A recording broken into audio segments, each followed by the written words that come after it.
오늘 읽은 6장 말씀은 법정에서 하나님이 검사로서 피고석에 앉은 이스라엘 백성과 서로 변론을 하는 장면이 되겠습니다. 이 법정에서 하나님과 이스라엘 사이에 있는 이 변론의 말씀을 가지고 오늘 우리가 배우고자 하는 것은 이것입니다. 하나님이 신자에게 주신 일상생활의 소명은 무엇인가? 하나님이 신자에게 주신 일상생활의 소명은 무엇인가?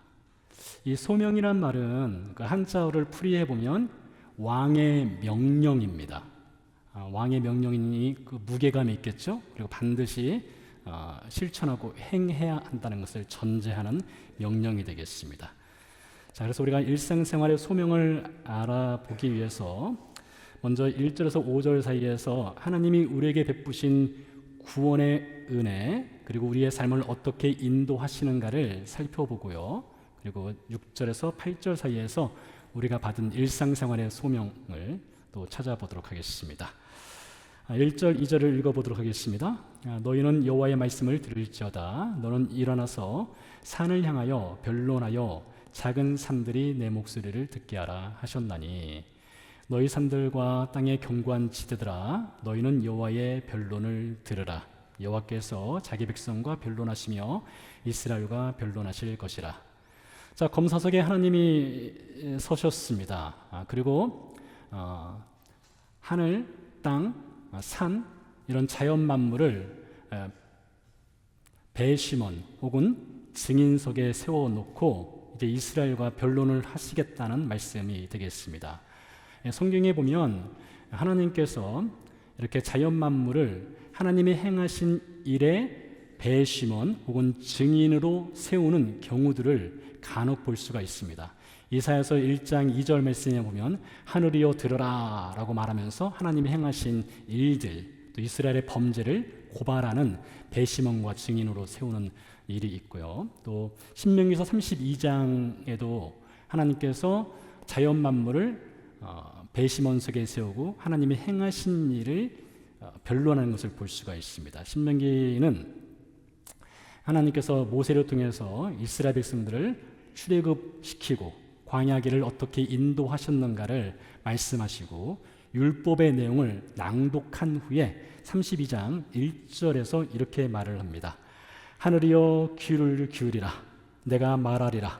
땅은 내 입의 말을 들을지어다.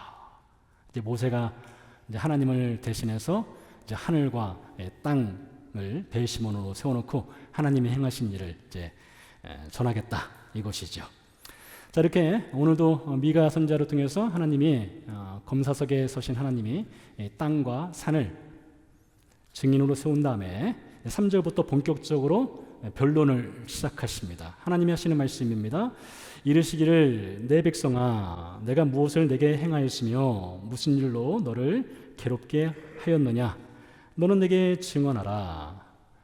자, 먼저 하나님께서는 피고석에 앉아 있는 이스라엘 백성, 남유다 백성이라고도 할 수가 있겠는데요. 이스라엘 백성을 향해서 이렇게 말했습니다. 내 백성아, my people이라고 말씀하셨습니다. 내 백성아, 아주 중요한 표현입니다. 하나님이 지금 피고석에 하나님의 심판을 받기 위해서 앉아있는 이스라엘 백성을 향해서 내 백성아. 구약 성경에 보면 하나님이 이스라엘 백성들을 향해서 내 백성아 라고 부르신 이 첫 번째 장면이 출애굽기 3장에 등장합니다. 여러분 아시다시피 출애굽기 3장은 하나님께서 모세를 부르시고 그에게 이스라엘 백성을 출애굽시키라는 소명을 주시는 장면입니다. 그때 하나님께서 모세를 이스라엘 백성들이 살고 있는 애굽으로 보내시기 전에 3장 7절에서 이렇게 말씀하십니다. 여호와께서 이르시되 내가 애굽에 있는 내 백성의 고통을 분명히 보고, 여기서 내 백성이란 말이 처음 등장하는 것입니다. 그들이 그들의 감독자로 말미암아 부르짖음을 듣고 그 근심을 알고. 자, 출애굽기 3장 당시에 이스라엘 백성들의 삶의 상황을 보도록 하겠습니다. 이제 모세가 애굽으로 가기 전 출애굽기 3장 당시의 이스라엘 백성들의 삶의 상황입니다. 그들은 지금 노예입니다. 그들의 할아버지의 할아버지도 노예였고 할아버지도 노예였고 그들도 노예였고 그들의 자손들도 노예로 태어나서 노예로 죽는 그 삶의 수레바퀴를 벗어날 수 없는 운명이었던 것이죠.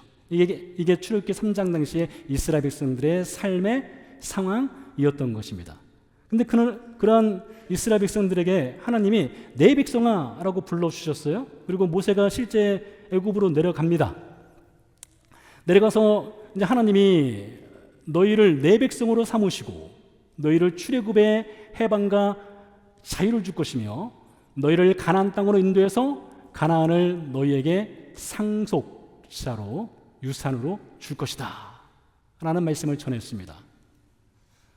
이와 비슷합니다. 제가 어느 날 이렇게 이 밖에 이 사거리에 신호등을 기다리며 서 있는데 검은색 리무진이 지나가다가 제 앞에 차를 딱 세운 겁니다. 그리고 창문을 열더니 서류봉투 하나를 저한테 딱 전달해 준 겁니다.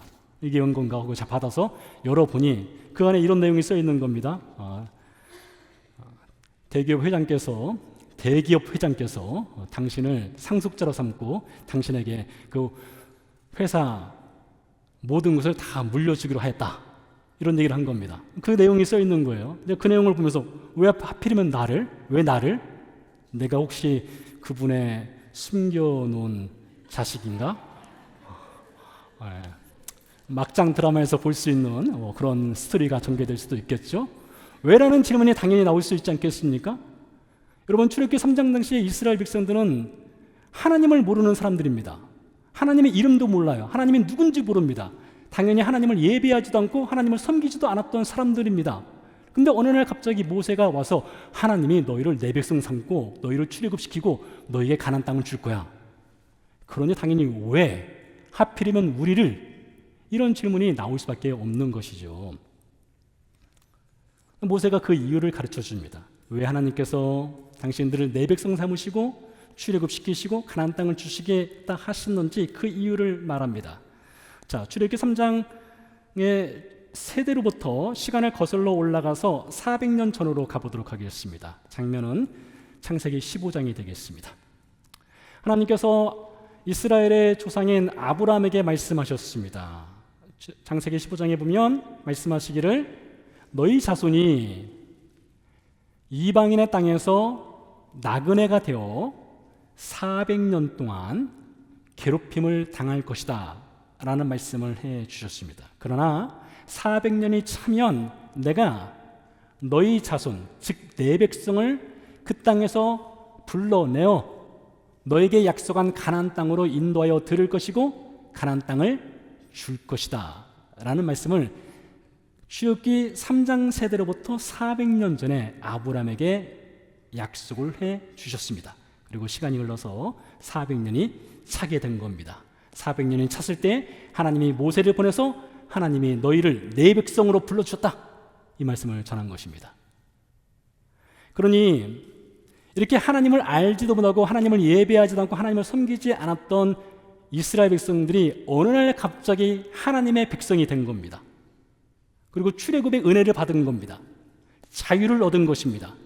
가나안 땅을 상속받게 된 것입니다. 그러니 이 출애굽의 은혜와 가나안 땅을 상속받는 데 있어서 이스라엘 백성들이 행한 것, 그들이 하나님을 섬겼다든가 하나님을 예배했다든가 그런 것이 전혀 없었습니다. 아무런 조건이 없음에도 불구하고 하나님이 그들을 내 백성으로 삼아주시겠다는 약속을 하시고 약속을 성취하신 것입니다. 이것을 가리켜서 성경은 무조건적인 은혜라고 합니다. 혹은 무조건적인 구원이라고 합니다. 같은 맥락에서 하나님이 우리 믿는 신자들을 내 백성이라고 불러주셨습니다. 나의 자녀라고 불러주셨어요. 여러분, 하나님께서 저와 여러분을 하나님의 백성, 내 자녀라고 불러주신 그때가 언제일까요? 우리가 태어난 다음입니까? 우리가 교회 나와서 예수님을 믿은 다음입니까? 네, 그럴 수 있습니다. 그런데요, 그보다 좀 더 근원적으로 하나님께서 우리 하나님의 백성, 하나님의 자녀로 불러주시기로 책정한 때가 있습니다. 그 시간은 에베소서 1장 4절이 가르쳐 줍니다. 에베소서 1장 4절 말씀에 보면 창세 이전에, 즉 이 세상이 창조되기 이전에 하나님이 그리스도 예수 안에서 우리를 택하여 부르셨다라고 되어 있습니다.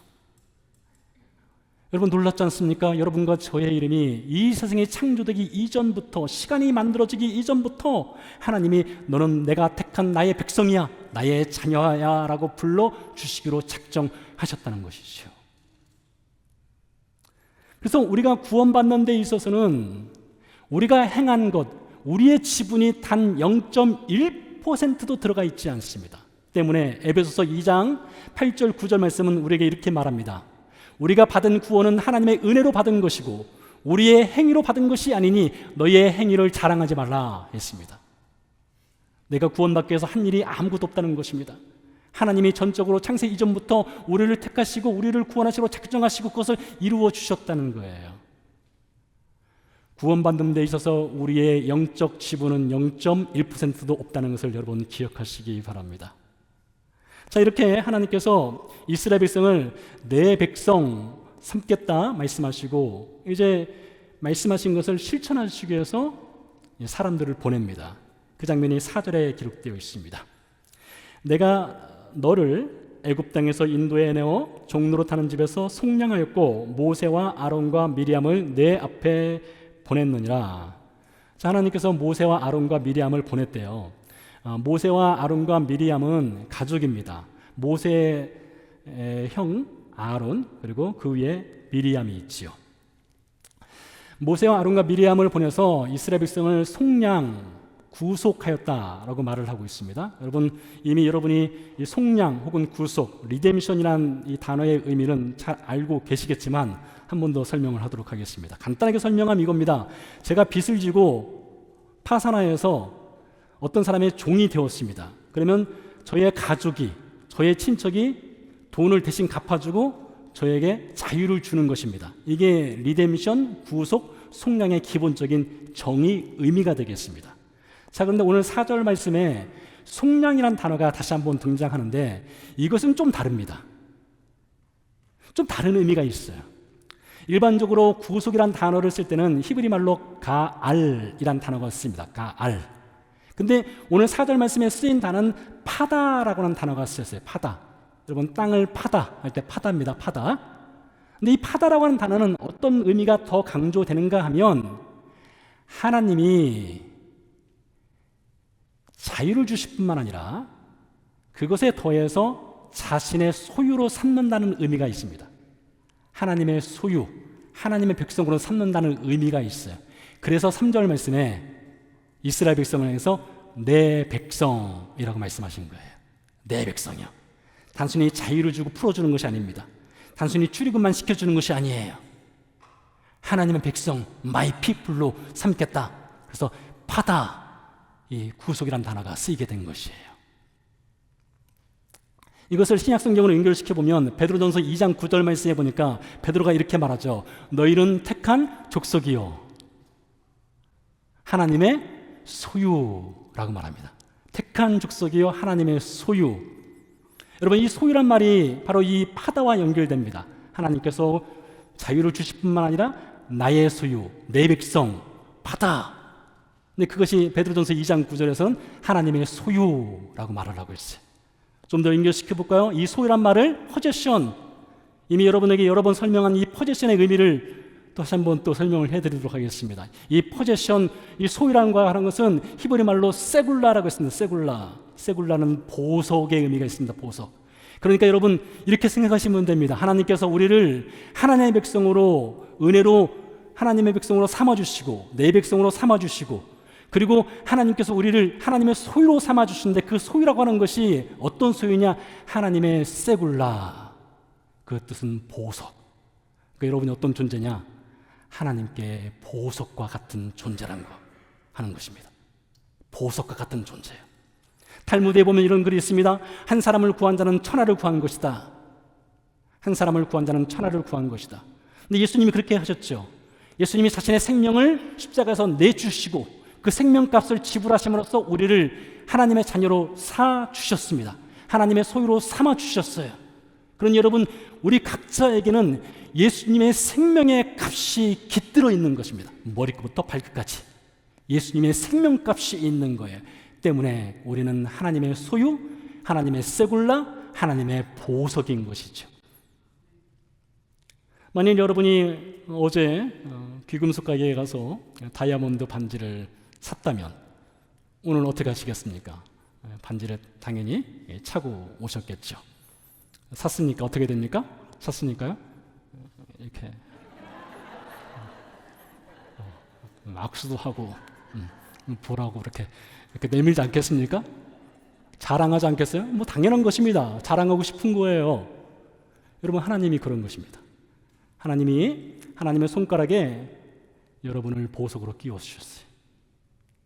너는 내 보석이야 하고 여러분을 하나님의 반지로 끼우고 자랑하는 겁니다.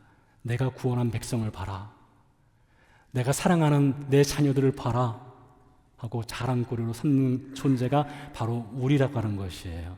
그럼 여러분, 우리가 얼마나 존귀한 존재로 하나님이 우리를 부르셨고 우리를 구원해 주셨는지를 오늘 말씀이 가르쳐주고 있다는 것이죠. 자, 하나님께서 이스라엘 백성을 이렇게 내 백성 삼으시고 하나님의 보석으로 삼아주셨습니다. 그리고 그들을 출애굽시키셨어요. 자, 출애굽시켰으니 이제 어떻게 됩니까? 가나안까지 인도하셔야 되겠죠. 약속대로요. 5절로 넘어가 보도록 하겠습니다. 내 백성아, 너는 모압 왕 발락이 꾀한 것과 부울의 아들 발람이 그에게 대답한 것을 기억하며 시딤에서부터 길갈까지의 일을 기억하라. 그리하면 나 여호와가 공의롭게 행한 일을 알리라 하실 것이니라. 자, 이 말씀은 이런 뜻이 있습니다. 이스라엘 백성이 40년 광야 생활을 하는 중에 많은 사건들이 있었습니다. 그 사건 중에 이 두 가지 사건을 가져온 거예요. 첫 번째 사건은 이 발람이라고 하는 거짓 선지자 이야기입니다. 민수기서 22장에서 25장 사이에 기록된 이야기인데요. 거기에 보면 이 발람이라고 하는 거짓 선지자가 이스라엘 백성들을 저주하도록 뇌물을 받았습니다. 발락으로부터, 모압 왕 발락으로부터 뇌물을 받고 이제 이스라엘 백성들을 저주하기 위해서 산 위에 섰습니다. 그래서 그가 열심히 저주하려고 말을 하려고 하면 하나님이 그 혀를 붙들었어요. 한마디로요. 하나님이 그 혀를 붙들어 가지고 저주의 말 대신 복의 말을 하게 한 거예요. 축복의 말을 하는 겁니다. 나는 이 사람들을 저주하고 싶은데 자꾸 말이 꼬여가지고 축복의 말이 나오도록 한 거예요. 하나님이 발람의 저주를 바꿔서 축복의 말을 하도록 한 것이 민수기서 22장에서 25장 사이에 기록됐는데, 이것을 오늘 모세가 이스라엘 백성을 향해서, 혹은 미가가 이스라엘 백성을 향해서 이야기해 주는 것이죠. 하나님 어떤 분이시냐? 우리를 저주하시는 분이 아니라 우리에게 복 주시기를 원하시는 분이다. 이것을 가르쳐 주는 겁니다. 이어서 두 번째 사건으로 시딤에서 길갈까지라고 되어 있습니다. 이 시딤이라는 장소는 요단 동편에 있는 한 장소가 되겠습니다. 길갈은 요단 서편에 있는 장소입니다. 그 사이에는 요단강이 있죠. 요단 동편에서 요단 서편까지 길갈까지 가도록, 즉 가나안 땅까지 들어오도록 하나님께서 이스라엘 백성들을 인도해 주셨다는 거예요. 그래서 5절 말씀을 정리하면 이것입니다. 자, 봐라. 하나님께서 너희를 내 백성 삼으시고 너희를 보석으로 삼으시고, 그리고 너희가 가나안 땅에 들어올 때까지 저주를 막으시고 복을 주시고 결국에는 약속대로 가나안 땅까지 주시지 않으셨느냐. 이게 하나님이 검사석에 서서 변론하신 내용이에요. 그러면서 말하기를, 그런데 너희는 왜 그리 하나님께 신실하지 못하느냐? 여기까지 나간 겁니다. 자, 이제 피고석에 앉아있는 남유다 백성 혹은 이스라엘 백성이 답을 할 차례가 되었습니다. 어떻게 답을 하는지 들어보도록 하겠습니다. 6절과 7절입니다. 내가 무엇을 가지고 여호와 앞에 나아가며 높으신 하나님께 경배할까? 내가 번제물로 1년 된 송아지를 가지고 그 앞에 나아갈까?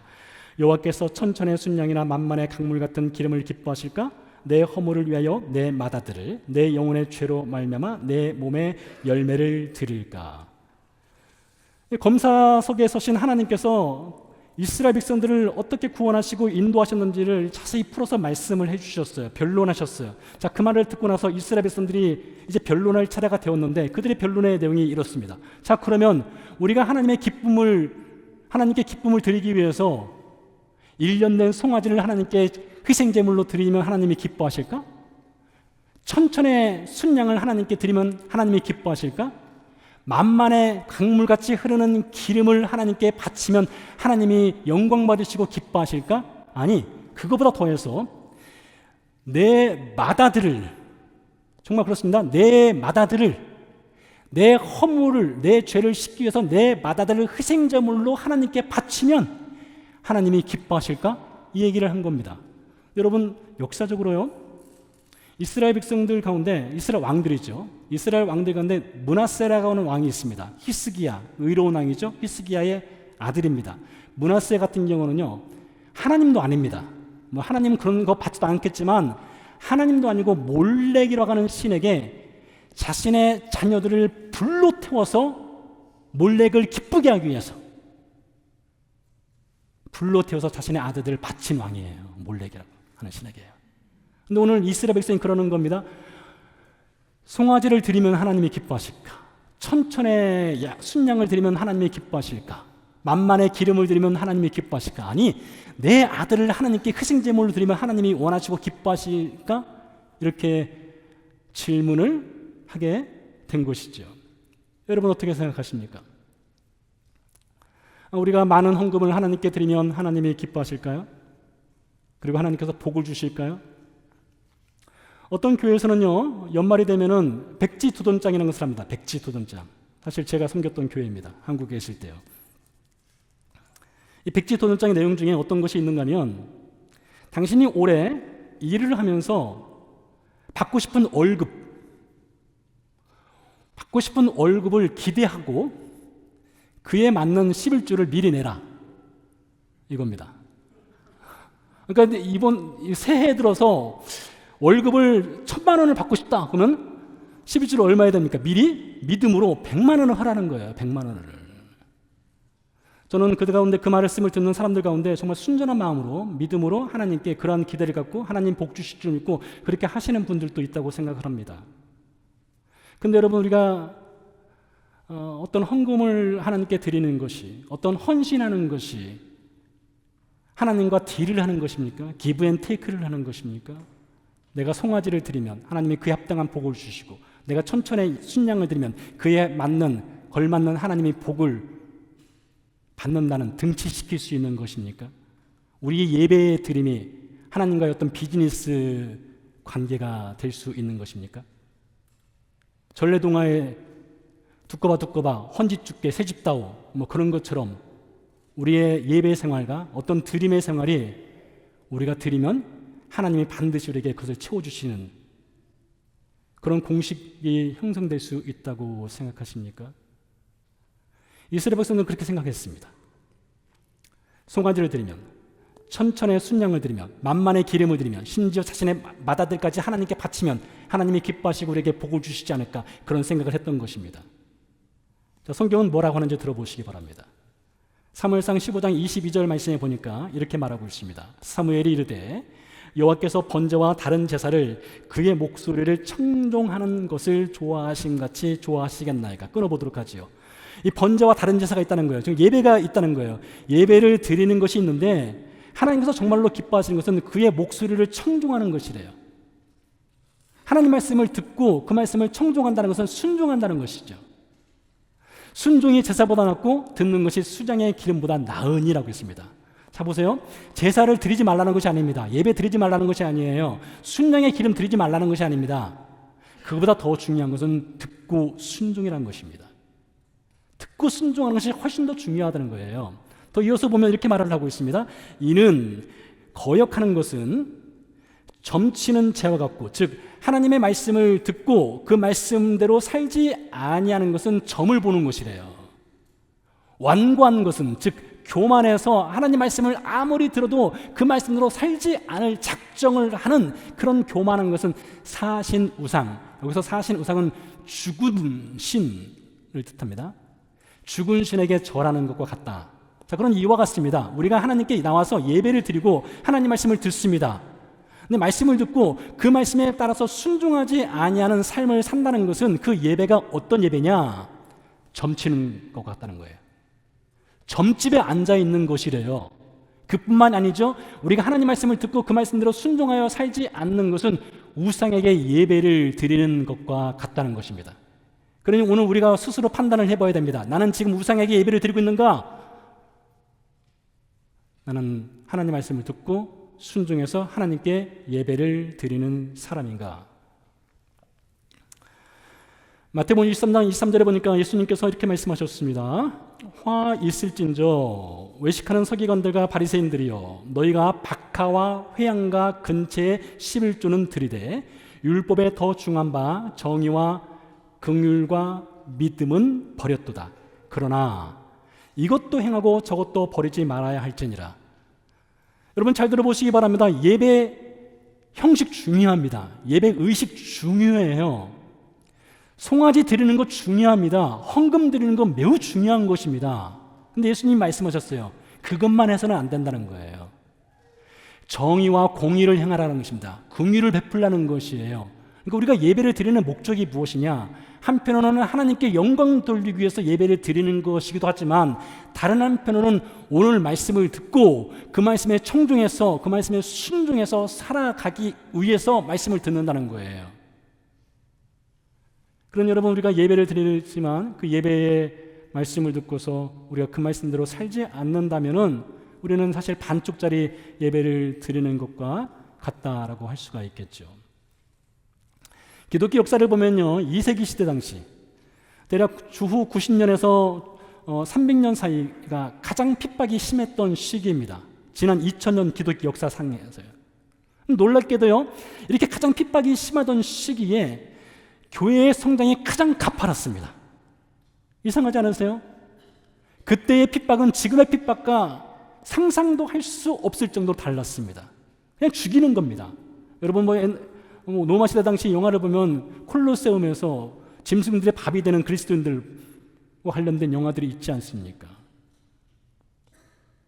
그러니 이 2세기 시대 당시에 그리스도인들이, 신자들이 어떻게 세상에 나가서 복음을 전할 수 있겠습니까? 복음을 전하면 그리스도인 당시에 들통나게 되고, 그럼 죽임은 당할 수 있는, 순교할 수 있는 그런 상황에 빠지는데요. 그럼에도 불구하고 복음이 전해져요.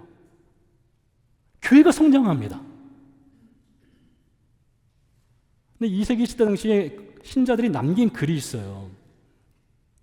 근데 글 내용 중에 이런 것이 있습니다. 우리는 삶으로 복음을 전합니다. 여러분, 얼마나 묵직한 말이에요. 우리는 삶으로 복음을 전한대요. 여러분, 고대 헬라 그리스 사람들은요, 이렇게 생각을 했습니다. 사람이 정말로 헌신되고 자신의 삶에 충실하고 부지런하면, 그것을 그렇게 살아가면 그 사람에게는 향기가 난다겠어요. 향기가 난다. 그래서 그 향기가 나는 사람을 자연스럽게 사람들이 따라온다고 했어요. 그런 것 같아요. 그러니까 초대교회 신자들이 핍박과 고난과 죽음이 있지만 이들이 삶으로 복음을 살아내고 삶으로 말씀대로 살아가는 것이 그냥 보여지는 겁니다. 근데 그게 향기가 되는 거예요. 그러니까 사람들이 따라오는 겁니다. 비록 핍박이 있고 순교가 있을지라도, 재산을 몰수당하고 쫓겨난 일이 있더라도 거기에 생명이 있으니까 사람들이 따라오는 거예요. 그래서 교회가 복음으로, 교회가 또 성장을 하게 되었던 것이죠. 그러니 여러분, 우리가 정말 깊이 고민해 봐야 될 것은 무엇이냐? 우리들이 이 안에서 예배를 드리고 우리들만의 닉으로 즐겁고 기쁘고 감사하게 편안하게 앉아서 하나님께 예배 드리는 것 좋죠. 감사하죠. 그러나 우리의 내일은 어떠냐 이거죠. 우리의 내일 세상 현실 사이에서, 아니 오늘 당장 예배를 마치고 집에 가서 우리의 가정에서, 우리의 일터에서, 우리의 관계에서 과연 그 말씀이 우리의 삶에 녹아들어서 그 말씀의 영향력 안에서 우리가 살아가고 있는가, 이것이죠. 자, 그렇다면 매일 일상생활에서 하나님의 말씀을 듣고 그 말씀의 영향력 아래서 일상생활이 하나님이 주신 소명의 삶이 되기 위해서는 어떻게 해야 되는가? 달리 말하면 하나님이 우리에게 원하시는 것이 무엇인가? 하나님이 우리에게 요구하시는 것이 무엇인가? 이것을 8절에서 확인해 보도록 하겠습니다. 사람아, 주께서 선한 것이 무엇임을 내게 보이셨나니 여호와께서 내게 구하시는 것은 오직 정의를 행하며 인자를 사랑하며 겸손하게 내 하나님과 함께 행하는 것이 아니냐. 영어 버전 중에 8절 하반절을 좀 쉽게 번역한 것이 있어서 가져왔습니다. 이렇게 번역을 했습니다. 너는 사람을 공정하게 대해야 한다. 너는 다른 사람을 신실하게 사랑해야 한다. 너는 하나님이 원하시는 방식대로 생활해야 한다. 사람을 공정하게 대해라. 신실하게 사랑해라. 하나님이 원하시는 방식대로 삶을 살아라. 이게 하나님이 요구하시는 것이래요. 하나님이 원하시는 것이랍니다. 오늘 말씀에 여호와께서 내게 구하시는 것, 한글로 이렇게 번역됐는데요. 하나님께서 여호와께서 내게 구하시는 것, 이 구한다는 단어가 히브리 말로 다렛이라고 하는데 이 다렛이란 말은 커맨드입니다. 말씀드리는 소명이에요. 왕이 주는 명령입니다. 즉 하나님이 너에게 소명을 주셨는데 그것은 무엇이냐? 정의를 행하라, 인자를 사랑해라, 하나님과 겸손히 동행해라. 저는 이것을요 좀 바꿔서 이것을 우리 일상생활에 삶을 살아가는 데 있어서 하나님이 주신 일상생활의 소명이라고 말씀을 드려보도록 하겠습니다. 일상생활에 우리에게 주신 삶의 소명, 이것을 좀 구체화시키기 위해서 한 예를 들어보도록 하겠습니다. 해밍웨이의 소설 노인과 바다 첫 문장이 이렇게 시작합니다. 그는 멕시코 만류에서 조그만 돛담배로 혼자 고기잡이를 하는 노인이었다. 84일 동안 그는 바다에 나가서 고기를 한 마리도 못 잡았다. 주인공은 노인 산티아고입니다. 그는 84일 동안 매일마다 쉬지 않고 바다에 나갔습니다. 낚시를 내렸습니다. 근데 고기 한 마리 낚지 못하고 매일 텅 빈 배로 항구에 돌아왔습니다. 아마 그를 알고 있는 같은 어촌에 살고 있는 사람들은 이렇게 생각했을 거예요. 저 노인 운이 다했구나. 이제 끝이야. 84일 동안 고기 한 마리 못 잡은 거 봐. 죄수 없는 사람이야. 저는 실패자야. 혹 그렇게 생각했을지도 모르겠습니다. 근데 여러분 85일째 되는 날 이 산티아고는 다시 낚싯대를 잡고 노를 져서 바다 한가운데로 나갑니다. 그리고 그가 낚시를 내렸는데 엄청나게 큰 청색치가 잡히게 됩니다. 청색치를 잡기까지 2박 3일 동안 사투를 벌입니다. 잠을 자지 못해요. 제대로 먹지 못합니다. 사투를 벌여서 결국은 청색치를 잡습니다. 그리고 그가 타고 있는 작은 돛담배에 청색치를 묶어요. 항구로 돌아옵니다. 근데 돌아오는 길에 상어떼들이 계속 공격을 합니다. 항구에 도착했을 때는 청색치는 뼈만 앙상하게 남겨졌습니다. 또 사람들은 이렇게 생각할 수 있겠죠. 85일째 나가서 2박 3일 동안 사투를 벌이고 엄청나게 큰 청새치를 잡았는데 결국 가져온 것은 뼈만 앙상한 뼈다귀 청새치야. 저는 실패자야. 또 이렇게 말했을 수도 있겠죠. 근데 여러분 노인과 바다의 맨 마지막 문장이 이렇습니다. 노인은 사자꿈을 꾸고 있었다. 노인은 사자꿈을 꾸고 있었다. 저 개인적으로는 전율이 흐르는 그런 글귀였습니다. 84일 동안 허탕을 치고 85일째 나가서 2박 3일 동안 사투를 벌이면서 고기를 잡았는데 뼈만 앙상한 청새치를 잡아왔는데 그는 다시 잠을 자고 있습니다. 사자꿈을 꾸고 있어요. 이 말이 암시하는 것이 무엇입니까? 다음 날 노인은 다시 일어나서 낚싯대를 잡고 바다를 향해서 나가겠다는 것이죠. 이게 노인의 소명인 거예요. 어부의 소명인 거예요. 고기를 잡느냐 못 잡느냐 그건 둘째 문제입니다.